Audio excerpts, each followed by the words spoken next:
underneath the lies, there are bigger lies, and underneath the bigger lies, there's the biggest lie. And the biggest lie is that there is a Jewish-Palestinian conflict, because guess what? For all of that,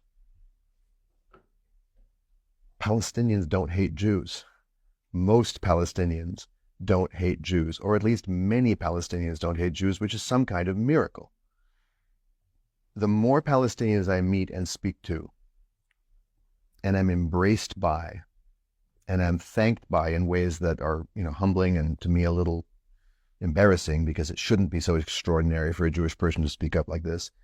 But what people tell me over and over again is my grandmother, who was expelled from her home in 1948, taught me that it's not the Jews, it's the Zionists. It's not the Jews, it's the Israelis. You've both been to the occupied territories. You've been to the West Bank. You've been to Gaza. Were you ever greeted with irrational hatred of you because you're Jewish?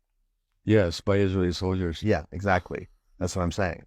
We were greeted with such warmth to the point Yeah. where it's so embarrassing, because your hosts have so much more, at least in my own experience, so much more generosity and humanity than I have. And this is the deep, vicious, They're very gentle people, actually.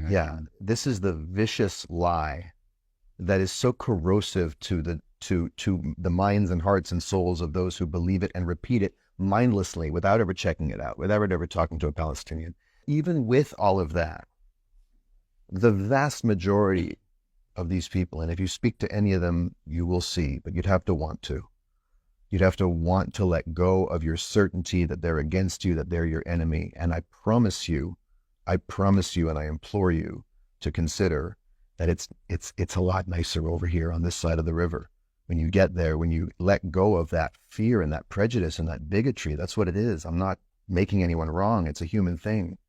But when you can actually free your heart and your soul and your mind from those contortions and those constrictions and those constraints, you actually encounter a people who are full of love and who are,